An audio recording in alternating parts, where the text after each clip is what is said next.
ಡೆಲಿಬ್ರೇಷನನ್ನು ಮಾಡ್ತಾಯಿದ್ವಿ. ಅದನ್ನು ಈಗ ಆಲ್ರೆಡಿ ನಾವು ಎಕ್ಸಿಕ್ಯೂಟಿವ್ ಡೈರೆಕ್ಟರ್ ಝೂ ಅವ್ರ ಹತ್ರ ಮಾತಾಡಿದ್ವಿ. ಅವರು ಅವತ್ತು ಕ್ಲೋಸ್ ಆಗಿರುತ್ತೆ ಅನ್ನೋಂಥ ಡೈರೆಕ್ಷನ್ಸನ್ನು ಹೇಳಿದ್ದಾರೆ. ಮೈಸೂರು ಪ್ಯಾಲೇಸು ಯೂಶ್ವಲಿ ನಮಗೆ ಮೇಜರಾಗಿ ಬರೋದು ಚಾಮುಂಡಿ ಬೆಟ್ಟಕ್ಕೆ ಬರ್ತಾರೆ. ಮೈಸೂರು ಪ್ಯಾಲೇಸು ಝೂ ಕ್ಲೋಸ್ ಆಗಿದೆ.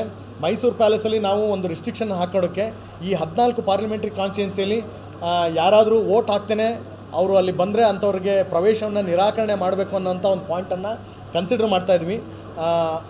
ಸೊ ದಟ್ ವೋಟ್ ಹಾಕ್ತೇನೆ ಅವರು ಅವತ್ತಿನ ದಿವಸ ಟಿಕೆಟ್ ಜೊತೆಗೆ ಅವ್ರದ್ದು ವೋಟರ್ ಕಾರ್ಡನ್ನು ಕೂಡ ಚೆಕ್ ಮಾಡ್ಕೋಬೇಕು ಅನ್ನೋಂಥ ಒಂದು ಪಾಯಿಂಟನ್ನು ರಿಸ್ಟ್ರಿಕ್ಷನ್ ಹಾಕೋದಕ್ಕೆ ಕನ್ಸಿಡರ್ ಮಾಡ್ತಾಯಿದ್ವಿ. ಮೇ ಬಿ ಇವತ್ತು ಸಾಯಂಕಾಲದೊಳಗಡೆ ನಾವು will consider so that we are discouraging people.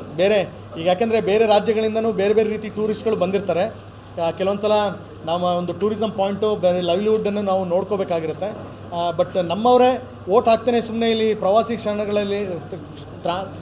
ತಾಣಗಳಿಗೆ ಬರುವಂಥದ್ದನ್ನು ನಾವು ಒಂದು ನಿಷೇಧ ಹೇರೋದ್ರ ಬಗ್ಗೆ ನಾವು ಗಂಭೀರವಾಗಿ ಯೋಚನೆ ಮಾಡ್ತೀವಿ.